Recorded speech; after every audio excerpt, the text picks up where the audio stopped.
post with the ISI giveaway hashtag, or follow us on Twitter and retweet our tweet with the ISI giveaway hashtag. So thank you all for joining us for our Future of the University panel. This panel will address a number of issues about the future of the university that I'm sure are in the minds of parents, students, and college graduates, which comprises much of our audience today. And these issues will not disappear anytime soon. Some experts say the student loan crisis could topple $3 trillion by 2035, and it's already at $1.7 trillion, with 44 million Americans saddled with student loan debt. There was a piece yesterday in the New York Times written by a longtime college professor who complained of a crisis of disengagement.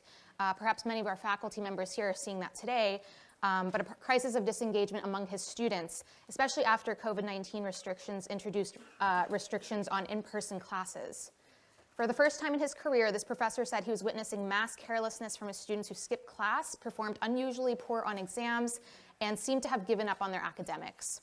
Students today are also less likely to be able to afford home ownership or start families on the same timeline as their parents' generation. Of course, there is also the problem of universities failing to provide students with a rigorous education, which is, of course, why ISI exists.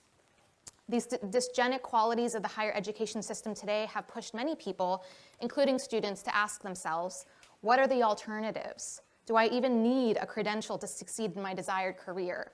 This panel will address these questions as they pertain to the future of higher education. So I'd like to start by introducing our panelists. Sitting beside me is Ross Douthat, who joined the New York Times as an opinion columnist in April 2009. His column appears every Tuesday and Sunday. He's the author of several books, including The Deep Places, a memoir of illness and discovery, which was published in October 2021. In the middle here is Elbridge Colby, who is a co-founder and principal of the Marathon Initiative. He is a recipient of the Distinguished and Exceptional Public Service Award from the Department of Defense and of the Superior and Meritorious Honor Awards from the Department of the State. And to my far left here is Michael Gibson, who is a co-founder of the 1517 Fund, a venture capital fund investing in teams led by dropouts, the uncredentialed, and renegade scientists. It is very fun.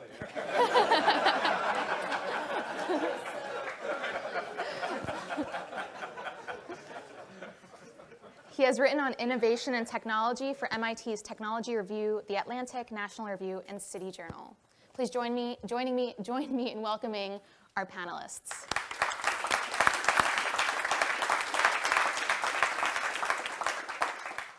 So I'd like to first give everyone the opportunity to start with opening remarks on this subject. Whoever would like to begin, maybe we can work our way down the line here with you, Ross. All right. Sure, I can go first. So I'm assuming that we are all here because, well, one of us is funding secret laboratories somewhere in the Pacific to create human-alien hybrids. But the others of us have achieved some sort of pseudo-intellectual distinction, maybe intellectual distinction and pseudo-intellectual distinction. Something that you should all know is that Elbridge and I lived across the hall from each other freshman year at a somewhat notorious American institution of higher learning. So if you detect a slight electricity in the air between us in the course of this panel, it goes back to there. But I mean, so I guess I'll say three slightly disconnected things that will hopefully add up to something more connected, right? The first is that there is just, I think, tremendous variation right now in sort of possibilities for professional advancement and career advancement and their relationship to degree granting institutions. And so you have fields like my own, journalism, which for a long period of time seemed to be proceeding along a track towards greater and greater professionalization, right? Where it was sort of the scrappy blue-collar profession or the roisterous partisan profession of the late 19th century gave way over the course of the 20th century to a world where you had, endless proliferating graduate programs in journalism, right? You would go to Columbia or Medill for a couple of years and get a master's in journalism, which in the H.L. Mencken era, I think would have been considered absolutely ludicrous. But it all seemed to make sense, largely because journalism, up until about 20 years ago, was cushioned by, large amounts of money. Because major newspapers were monopolies in their cities, and were sort of a hub for all kinds of advertising and could basically print money as far as the eye could see. And this, led to a world. It wasn't just that you had sort of explicit professionalization. You would actually, like major newspapers would say, oh, we need so-and-so to cover the legal beat. We're going to pay for them to go to law school, right? These sort of unimaginable luxuries of a flush profession. And I think there's a tight link between credentialization, professionalization, and sheer wealth, that these things are, they're both sort of, in certain ways, luxury goods, and in certain ways, sort of institutional signaling mechanisms for institutions that, feel themselves to be curating hierarchies in American life. Over the last 20 years, journalism has suffered a massive internet-driven financial collapse. And in that period, one of the interesting things to watch, my wife was at a major American newspaper, the Baltimore Sun, during the sort of era of buyouts, where the paper would basically pay people to stop working there in an effort to gradually cut costs. And you would notice that these sort of distinguished journalists who had been at these kind of places for 20 or 30 years would often find a kind of soft landing in graduate programs of journalism, right? Thereby training up the next generation of journalists for jobs like they themselves had held that no longer existed, right? So this was sort of fascinating to watch, but in certain ways it was sort of the last, I think the last moment of this trajectory towards greater credentialization that I think now has gone into partial reverse and will continue going into reverse. There are situations in which it makes sense to go to a graduate program in journalism. There are like 3 of those situations out of 1,256 possible situations, and the story of journalism right now is, partial consolidation around institutions like the one I work for, partial fragmentation that you can see in, say, the Substack marketplace, but in neither case is sort of like graduate programs and credentialism particularly important or significant. And so if I was just sitting here giving a talk to future journalists of America, which I know to some extent I am, I would say, yeah, we're entering. It's not a world where you don't need to necessarily go to college. It's certainly, though, a world where you don't need to go to grad school, and college itself may become less and less important. That is not, however, true in other fields that have been, I think, more protected from change and transformation. And I think that's sort of the core question about the future of the university and sort of pathways outside the university is basically which professions, which jobs, not to be too pompous about it, can sort of be decontextualized from institutional frameworks and credential granting programs, and which cannot. And I guess I'm particularly curious about your view of this, because you're actually sort of in doing the work, right? But I'm actually really curious how you think it works in government. But right now, sort of the if you will, journalism and sort of creative professions writ large feel like sort of the first place where the looming contraction of the university model, driven by student debt issues that you're talking about, driven by demographic collapse and the fact that there just aren't going to be enough kids coming up to fill those programs, basically all kinds of master's programs, I think, are headed for extinction, and people who are going into certain kinds of master's programs are currently being ripped off in a sort of egregious way.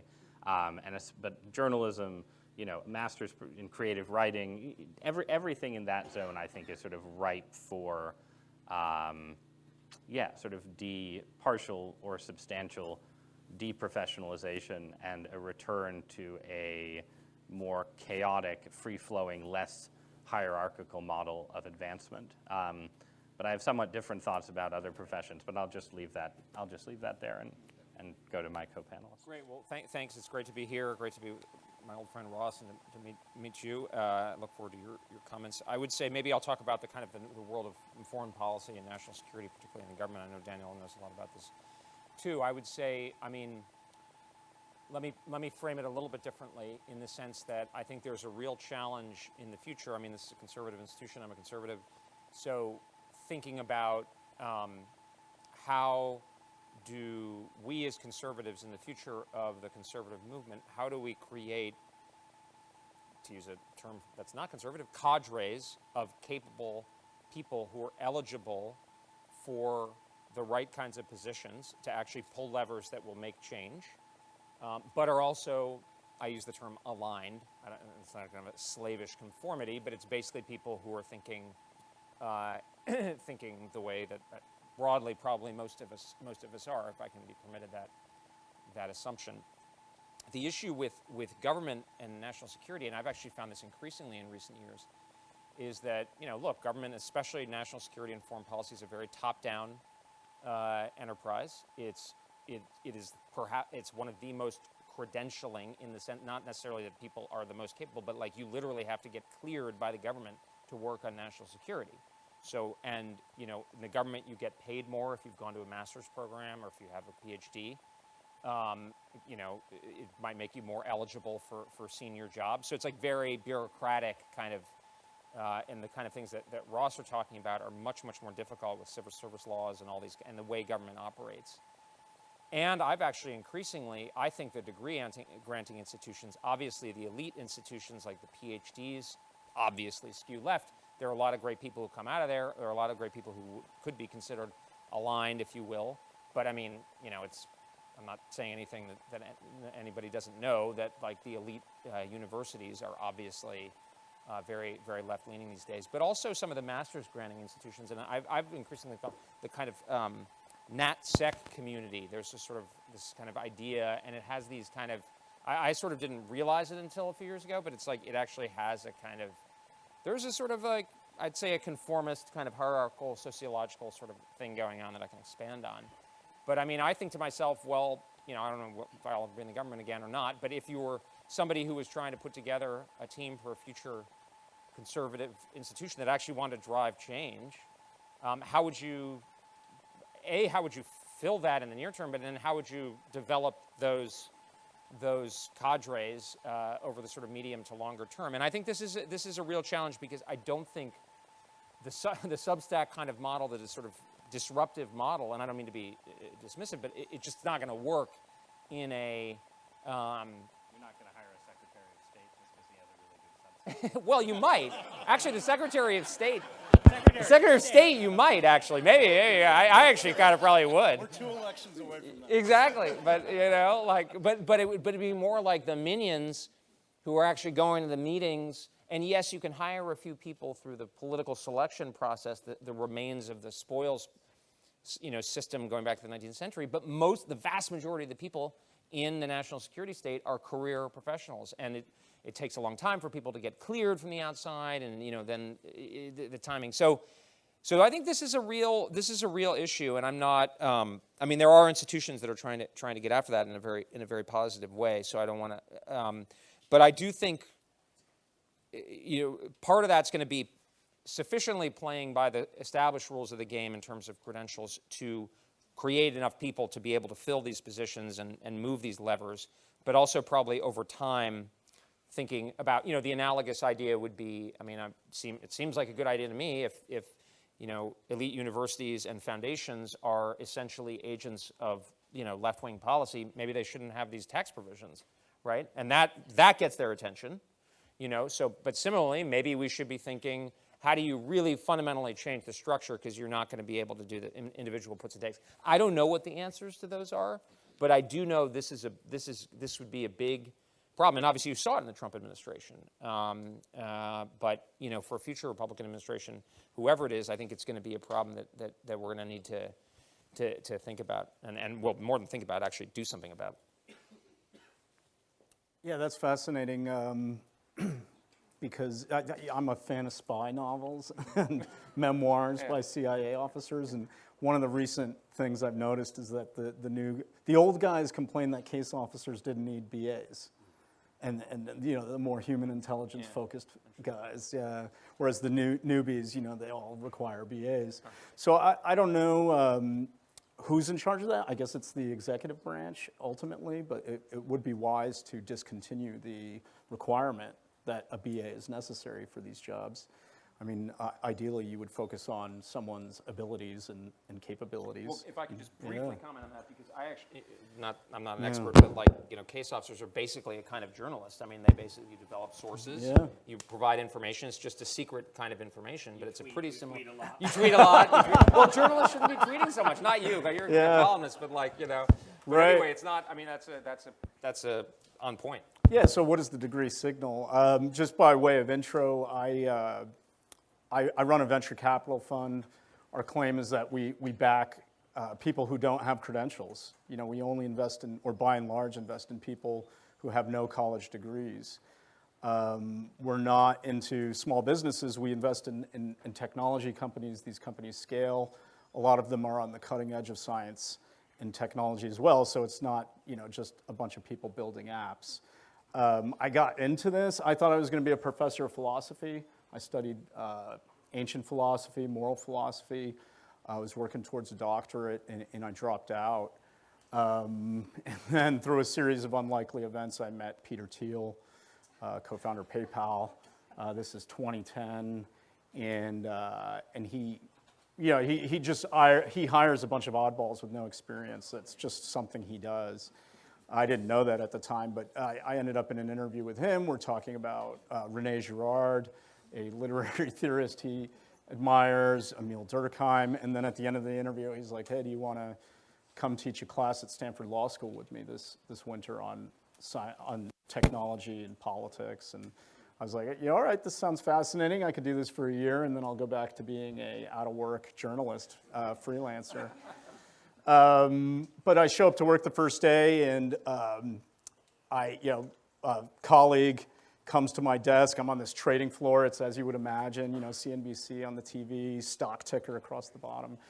And he's like, "We got to go to Peter's house." I'm like, "Why?" "Well, last night on the plane ride back from New York, we came up with this idea. We're calling it the Anti-Rhodes Scholarship. Because everyone knows the Rhodes Scholars are terrible. They have a great future behind them." I forget the exact quote. You know, I was doing my graduate work at Oxford. I knew a number of roadies, and they did seem insufferable credentialists. So right away I was in, and it was like, all right, we got to go to his house, because I know the exact day. It's September 27th, 2010. It was a Monday. And I guess they decided to announce this thing that day, because Peter was scheduled to talk at a big tech conference. So I go to his house, we get in a car, we're like on the fly coming up, what do we call this thing? We can't call it the Anti-Rhodes Scholarship. What does it look like? And then I'm backstage, and Peter goes out there and he's interviewed. You can see this interview on YouTube.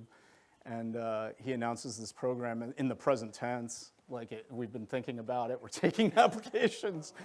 And then we were on our way. So I got pulled into it. This is now known as the Thiel Fellowship. It had two newsworthy elements. One was that you had to be 19 and under to apply. The next thing was that you couldn't be in school to receive the grant. And I co-ran that program for 5 years. 5 years, yeah, one person you might know out of that program I worked with was young man named Vitalik Buterin. We met him in 2012.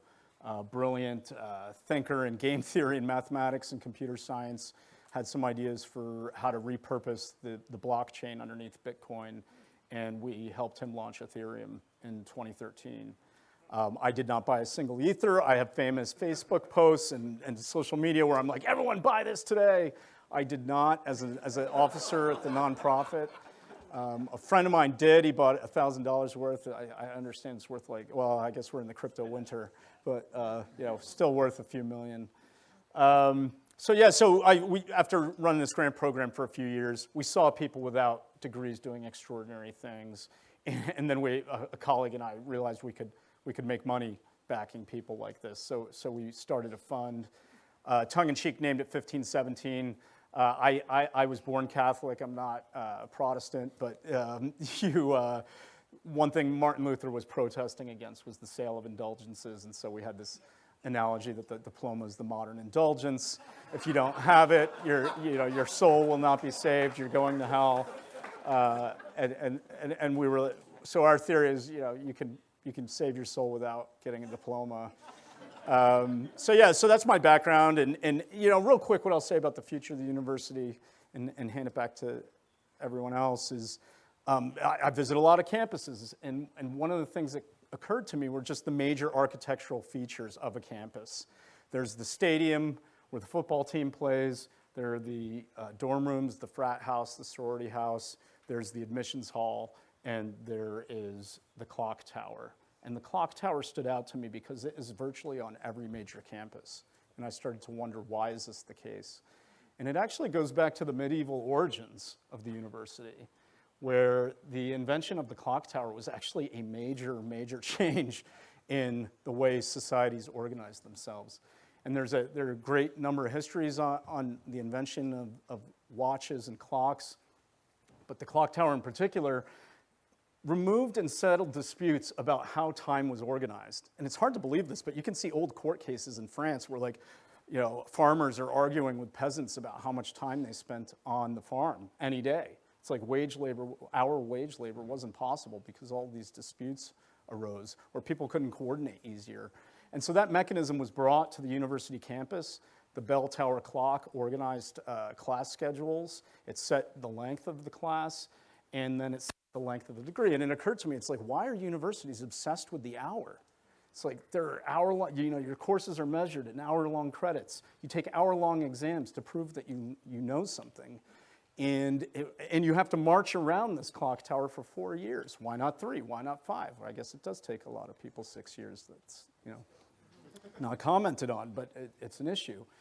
And so it dawned on me that the future of education should be timeless. These people earlier talked about the importance of the liberal arts and the wonder of encountering the great ideas embodied in great works. And I just think that we should remove that from the clock tower.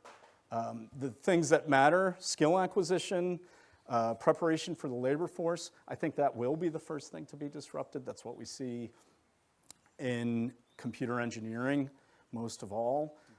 You can demonstrate the skills you've acquired pretty rapidly. People do this on a site called GitHub now. They upload their code to the repository, their peers vote on it, and you can get a job paying $200,000 a year at Amazon or Facebook without a college degree right now, so long as you have a GitHub account that is validated.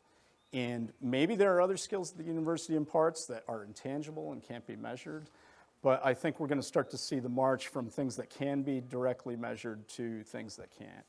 And maybe and then those other buildings that I mentioned, I don't know how to solve for them, but they do matter to people. I see 50-year-old men paint their faces and cheer on football players and donate money to schools. And that membership in that community matters to those people in a way that defies, financial decision making, I think. So I can't speak to that stuff, that sense of belonging, but I do think the future of education will hopefully expand beyond the clock tower and the campus itself. Well, thank you all for your remarks.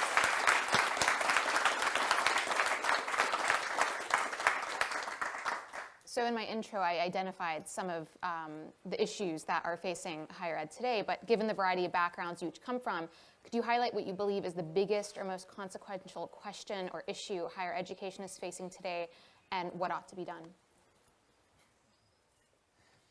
Is it to me again, or should we? You could volunteer. I mean, so one way to think about, so when I was in college, the dean at Harvard was a man named Harry Lewis, who I didn't know well, but sort of seemed like a sort of embodiment of many features that I did not appreciate about Harvard circa 1998 to 2002 when I was an undergrad, and in particular just the vibe of elite academia then was sort of maximally careerist. It was sort of peak end of history, if you will. It was pre 9/11. 9/11 happened our senior year, but the pitch of the university was, this is a great place. If you want to major in econ, that's great. If you want to major in folklore and mythology, that's great. Either way, you're going to end up at McKinsey, and everyone's it's going to be terrific, right? So in that environment, my view was that the biggest problem with the university was, in a sense, its sort of total capture by meritocratic careerism. And in fact, it turned out that Harry Lewis actually totally agreed with me, because a couple years after I graduated, he retired and wrote a book called Excellence Without a Soul, which was basically this sort of critique of the university that he had actually helped to run. And I think that thread, there's another book similarly by a guy named William Deresiewicz called Excellent Sheep that came out more recently, but that idea that sort of meritocracy creates this climate of, you're pursuing excellence, but without having any sense of what it's actually for, and excellence just means being able to be smart enough and capable enough to get a job at McKinsey. That was the big problem of, 20 years ago, certainly 10 years ago to some extent. I feel like we are transitioning, though. You mentioned that Times op-ed that ran a few days ago about sort of students basically in the post-COVID landscape just sort of checking out of work and sort of being personally miserable, but also sort of with diminished professional ambitions. And that is a change.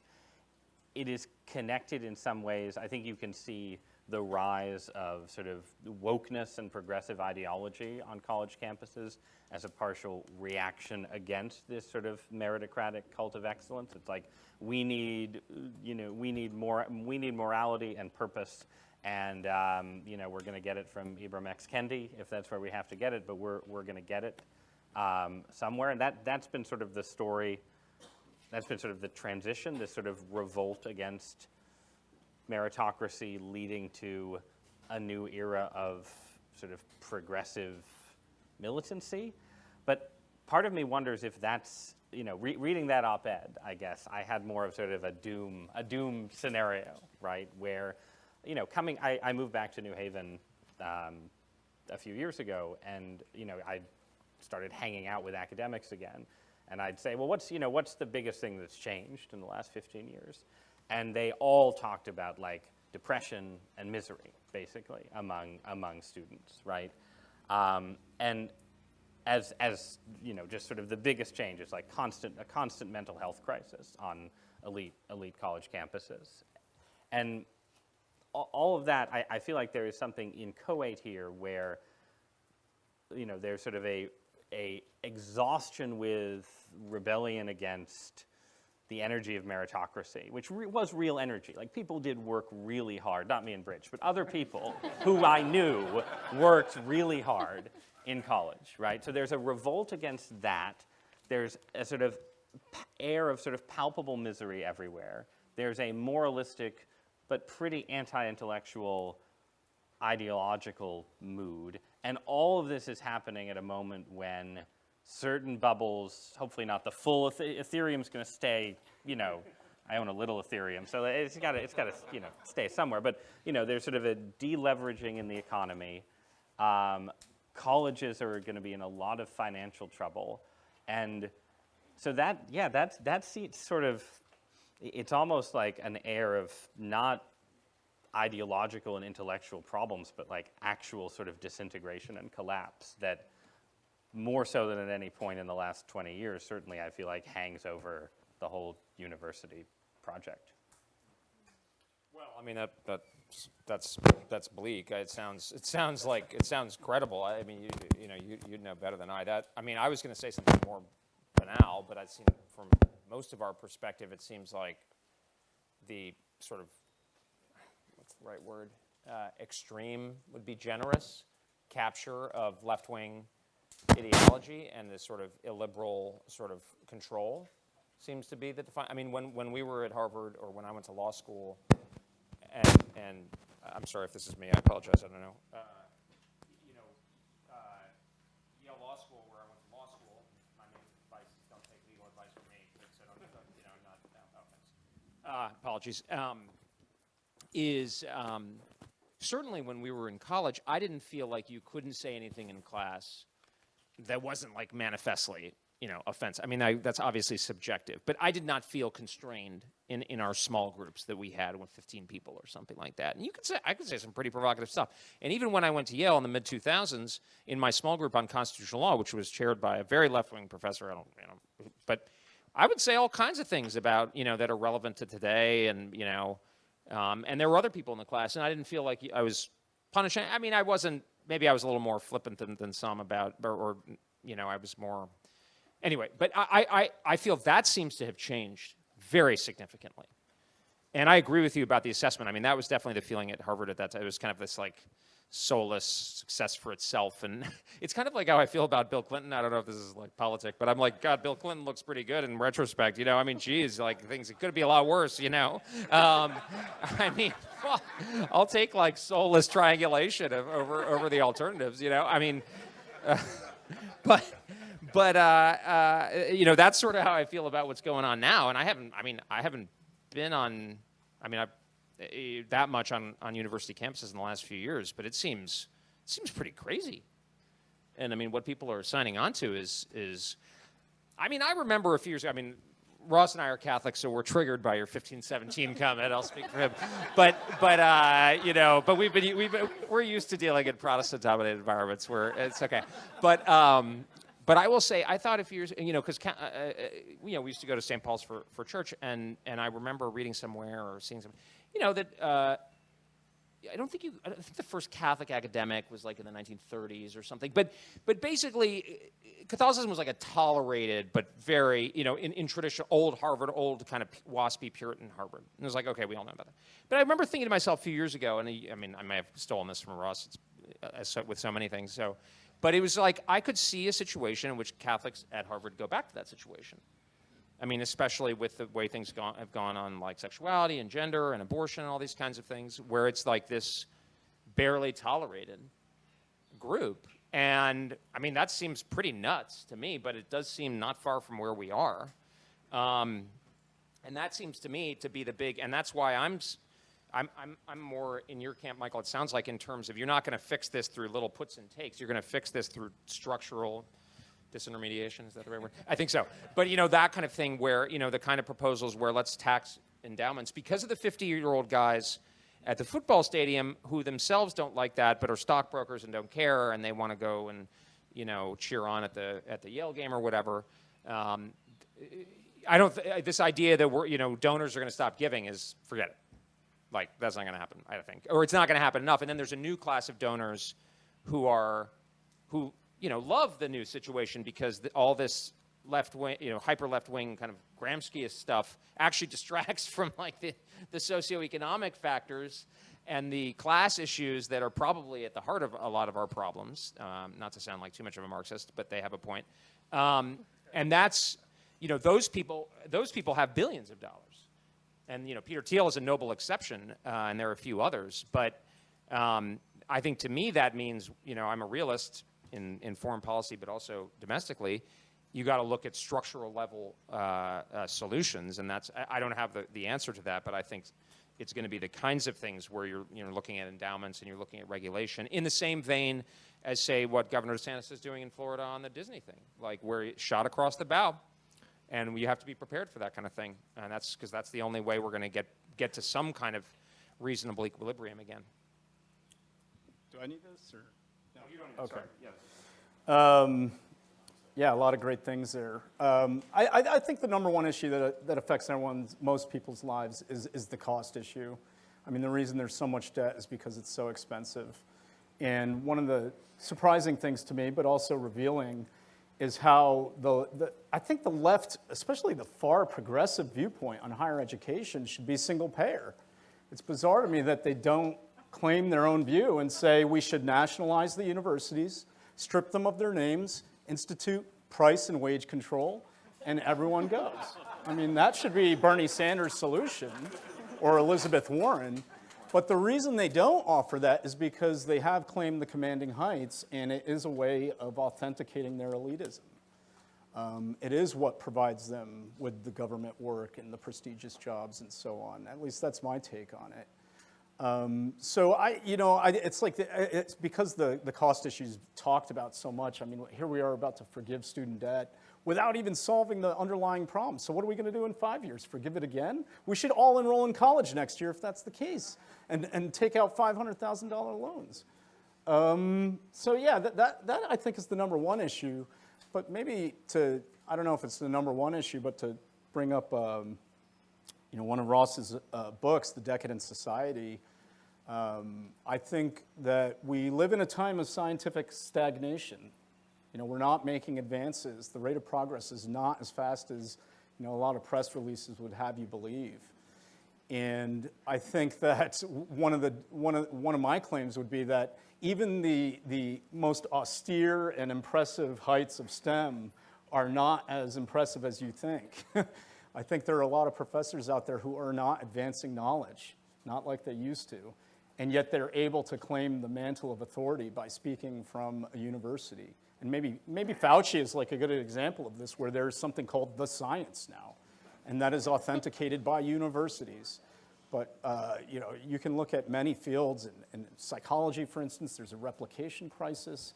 A lot of famous studies can't be replicated or haven't been replicated. Physics, we have not made major advances since the 60s in a number of fields, despite a lot of big claims and Nobel Prizes. So maybe one of the biggest problems in the university is it's actually not advancing knowledge like it used to, even though everyone seems to think it is. Thank you all. So I'm going to begin taking questions from the ISI app, and then I'll open it up to the audience. So this question, which I suspect won't be a yes or no, but is, will you encourage your children to go to college? To college, yeah. I think so. I mean, I think it is, I think the kind of disintermediation scenarios that are imaginable, notwithstanding the Teal scholarships, it's hard to imagine them reaching a point where like a large number of people are well served by not going to college. Now, can I imagine having a child who had a skill set or a passion where a 4-year college didn't make sense? Sort of, but I know my kids pretty well. I think they're probably going to go to college. I don't know. I mean, yeah, tough question for me. The first thing is why does everyone want to go to college? There is, education pays. I mean, there's something like a 70% wage premium for people who have a BA versus those who don't. And so there are selfish reasons why people might want to go to college just to get the diploma. To go back to my clock tower analogy, one of the weird things economists notice is something they call the sheepskin effect, which is, the last class that you take that earns you your degree. If you complete that class, you make more than, I think, 30% than someone who doesn't. And if college is about imparting skills that are rewarded in the labor force, that's very puzzling. I could take, I guess, like Lady Gaga studies at Tufts as that last class, and are you telling me that's going to improve my wages by 30%? That doesn't, that's something else is going on there. And what I think is being measured is actually not skills. It's some level of conscientiousness exercised over time. So if alternatives, if there's arise different ways of sending that signal, and my children can obtain that in some way, then I'll encourage them to do that. I mentioned, technical skills are one way to do it. But I don't know, to go back to some of the things discussed earlier, it's like even in the arts, we talked about, the panelists discussed appreciating and loving and showing, great wonder and awe before the great works of literature. in art and music, but I wonder is like a lot of the people who created these things didn't have college degrees. So how did they have access to those eternal truths or an understanding that eludes mine? And yet I studied 8 years in college or so, through university, not that many, I can't, what is it, 7, okay. So it's like we can do these things without degrees. I think that it's important to remember the substance that the degree is supposed to signal, and are there other ways of creating it? And so maybe with my kids, I could provide some alternative pathway that still provides. Where are your kids going to meet their spouse? Because that's great. Like the other building is the admissions hall, right? Is like who gets in? How is this exclusive? Yeah. Well, but that's the, yeah. But there's also the fact that one of my anxieties about sort of internet-based disintermediation generally is that people need to be in communities with other people, right? And there are sort of solitary geniuses and brilliant startup founders and so on who are distinctive. But we're living in an era that sort of dissolves community in lots of different ways. And I think to the extent that you can sort of make a kind of backhanded defense of the obsession that parents have with where their kids go to school, it is this sort of recognition that, like many of my closest friends 20 years later are still people I went to college with. My wife is someone I went to college with. When I look at the landscape for people younger than myself and sort of the transition to a primarily online dating world, it doesn't seem like a tremendously happy transition overall. And that's obviously not a case for spending $75,000 a year to get this signaling device. Absolutely, but it's a real, it is actually a real service that colleges, even Harvard, can still supply. Well, yeah. Your points make a lot of sense. I kind of in Ross's camp on this particular point, but I'd also say I think your point about it being a signal is exactly right. I mean, my experience in the professional world is I have some of the people that I mentor or have hired over the years, I would say one of them is from Harvard, but a lot of them are not. They're not from quote-unquote elite institutions. What the elite institution thing is a signal. Conscientiousness, but also probably intelligence in some cases, right? Yeah. And, some degree of sociability if they pass through or whatever, stick-to-itiveness, blah, blah, blah. But those signals are eroding, I would say. I mean, if I do feel like, and this is anecdotal, but I wouldn't say it's anecdotal. It seems to be a strong vibe that a lot of these elite institutions are shifting their, through various kind of prioritization of intellectual quality and conscientiousness. And so I think one thing that I thought you were going to ask, would you want to send your kid to the same college? I don't know. I mean, I don't have any special fixation on that, because I think the universities, in a sense, are the stickiest, probably, of all the institutions because of what they do is soft. But to Ross's point, it's so important traditionally in American society. And you mentioned Oxford, like American society, a lot of the socialization hierarchy had to do with universities and blah, blah. And so there, that's like the quiet part said out loud, but that's only part of it, and a small part of it, relatively speaking.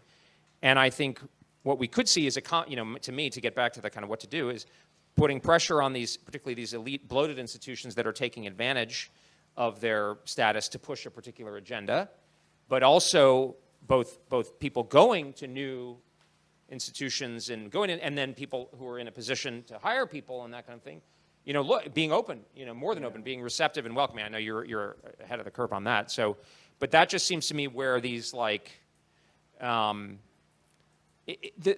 other shoe has to drop. When I hear kind of conservatives saying, well, people can't go or they can't watch Disney. It's like, I mean, how are you going to create an alternative to Disney? I mean, you got to push Disney, but also you got to be putting individual priority. Maybe there are other companies that can create Disney, but I mean, it's sort of pushing on both ends, if you will.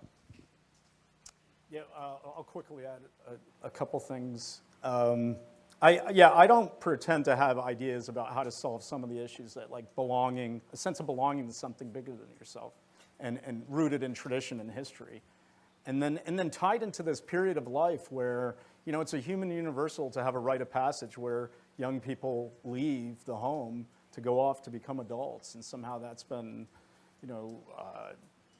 credentialized in the university. I think those impulses are always going to be there, but maybe the answer is, like you said, is like if we maybe stop giving student loans or subsidizing them federally, maybe that'll help push costs down. Well, or unless the actual answer is the right needs to appropriate the Bernie Sanders model and actually, this is my pet theory, is that the next Republican administration should create 5 new national universities with their faculty selected 50-50 by Mitch McConnell and Chuck Schumer. And so far, no one in either academia or politics has taken me up on this idea, but I remain convinced that in France, the French have that system. Right. Yeah, well, all right, so. Imagine the foreign policy, though. Well, we could have a committee. We could talk about the committee composition. Maybe Senator McConnell on the judges and the law. It would be amazing. More competition would be good. It's great to see Hillsdale staking itself out as something different. Is it the University of Austin? I forget. I think that's the name. Yeah, I'm not quite sure what that's going to look like, but maybe it offers an alternative. I think we do need to see more entry. So I'll take one more question from the app and then switch to audience questions. This next question is, you all acknowledge that the conventional pipelines no longer effectively identify talent, and you presumably all have research assistants and so forth. How then do you personally identify and train talented people in your own professions? I'll jump in on this, give Ross a break. One of the things that I've found is this is one of the good things I would say about social media. Maybe this is an analog to what you were talking about, Michael, about the GitHub idea. Just that, it's a very small d democratic, app, and you can watch people as you engage. I'll make a point, something about defending Taiwan or whatever, and if I see somebody who's making a sophisticated, intelligent point, I'll reach out to that person and say, hey, let's have a talk, and be like, and I've had a number of people come through that way, and one of the things I've found is it actually, as I said, I think only one of the people that I consider kind of mentoring has at least gone to an Ivy League school. I'm not talking about 100. I'm talking in the kind of single figures or maybe low 2 figures.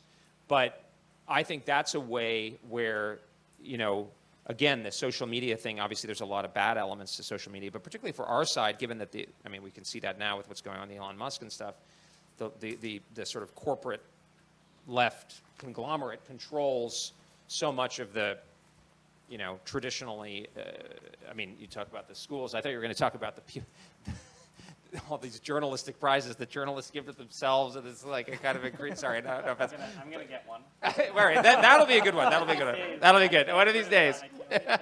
I know, sorry. But that's like the kind of thing where I don't think those signals carry much weight anymore. And so, but on the other hand, it is true that that if somebody did go to a university that's tough to get into, and it still has some sense of SATs, for instance, they're imperfect, but they tell you something.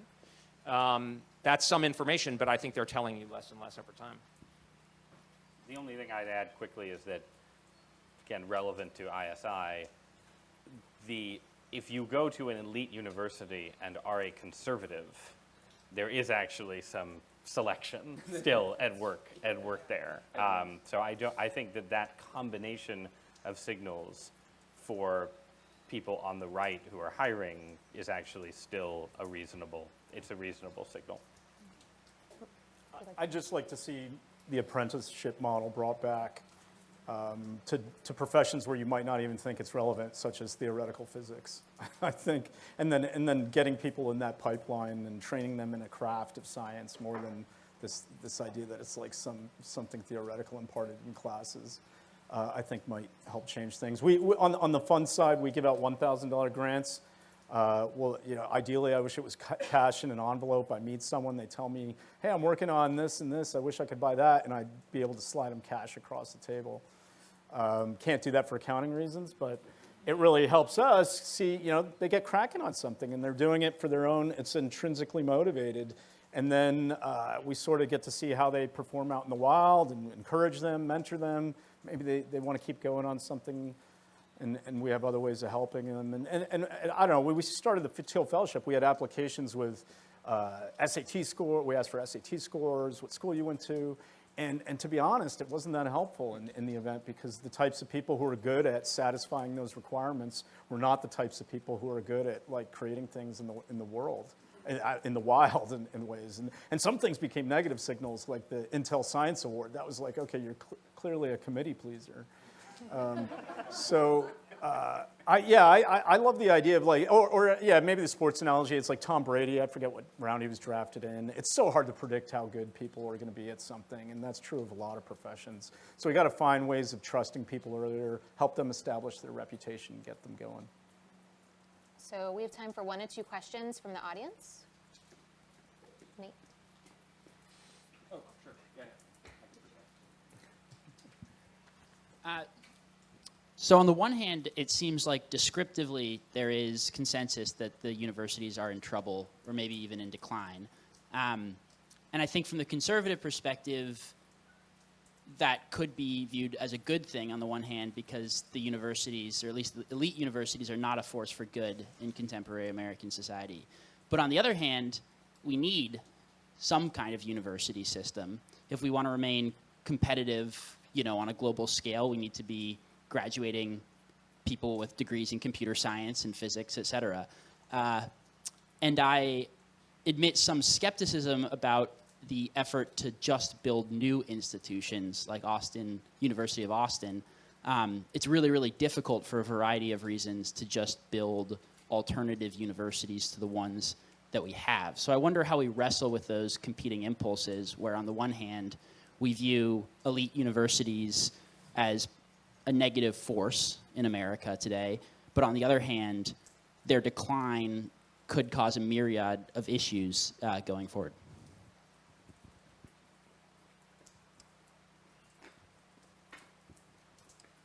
So, one, I do think that while it is incredibly hard to start a new university, we should still be starting new universities. Like, it is, not to talk my own book, but it is a feature of decadence that we are the richest country in the history of the world, and we've barely started any new universities over this pretty extended period of time. There are a few examples, but so I would defend the theory of starting new universities, while acknowledging all of the challenges there. I agree. I think fundamentally, even in my doomsday scenario that I was just sort of gesturing at, the Ivy League is not going anywhere, right? Like, a bunch of universities may close because of declining enrollment, but Harvard and Yale aren't going to close, and those core institutions can get more powerful, actually, in a scenario where their weaker competitors have failed. This basically happened in journalism, where the New York Times, the Washington Post, and the Wall Street Journal have become more powerful at the expense of all the other newspapers. So you have to take them seriously. I think that the question for conservatives might be, what are the academic institutions that are most amenable to constructive pressure, right? And the answer is probably not Harvard and Yale. If you are a rich conservative donor, giving your money to one of those institutions is really a bad idea. But that doesn't mean you shouldn't give money at all. Maybe you want to find a state university or a private university that isn't Hillsdale or UD or University of Dallas, and not that you shouldn't give to those institutions, but what is the institution that's like sort of vulnerable to your influence if you're a donor? That's what you should be looking for. And similarly, from the vantage point of like state government, so the DeSantis approach, right? The danger for conservative, I'm not sure if this applies to DeSantis or not, but it certainly applies to some conservative state government operations. It's like you basically just let the university system run itself, and then every once in a while, my colleague Nicole Hannah-Jones is up for tenure at the UNC Journalism School, and some conservatives in state government get mad and try and stop her appointment. That's not a strategy for changing the university. You actually need a coherent theory of, okay, how are we going to take public funds in a way that is compatible with how the universities are being run, and say, we're going to give you these funds in a way where we're encouraging you to hire more conservatives in this particular way, right? Like University of Arizona has you know, I mean, there are various examples of this, like sort of programs within schools that are public universities, and it's not a perfect approach by any means, but I think it's that kind of thing. Like, what are your leverage point? What are the universities where you have leverage, and what is a way to use that leverage so it's not just a headline story about, you know, conservative state government trampling on academic freedom or something. Well, I would just add, I mean, I pretty much agree, but I would just, in the context of like the DeSantis example, I would say it's important that we use the big stick, you know, that they understand, and like that we use litigation and we use the regulatory state, and if I would say as a deterrent and a coercive, sorry, I'm using it in the foreign policy term, but basically to shape behavior. I mean, they do it. And they're like essentially propagandizing, and they're using publicly, you know, they get huge tax breaks to advance, advance like aggressively left-wing stuff. So, you know, forget it.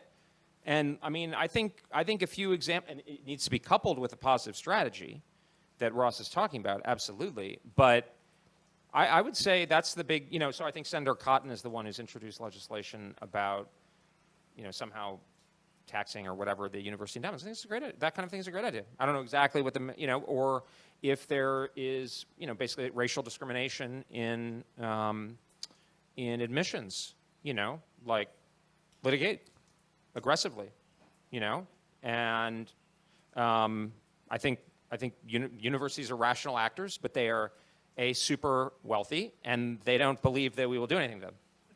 So, you know, but I believe in deterrence. I'm a rational actor guy. They will change their behavior, you know? So that's my view. All great points. I think more competition would be great. And then maybe, yeah, is like I think we can push the frontiers of knowledge either through nonprofits, private funding, patronage, and as long as that's happening in the United States, we'll remain a hotbed of intellectual ferment. It'll be the, you know, it's sad to, I was in Silicon Valley for 10 years, and I saw it destroyed. I think it's dead. I don't think it'll ever be what it once was. And these creative clusters, whether artistic, it could be Paris in the 20s or Athens, you know, they're very rare, these creative clusters. And the fact that we can destroy them with ease bothers me. So we should be very vigilant about protecting the creative clusters we have and making sure they thrive with funding, less regulation, competition. Unfortunately, we are out of time. So please join me in thanking our panelists for their remarks.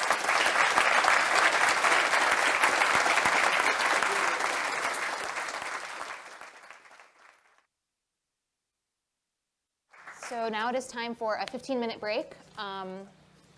And we will see you for the next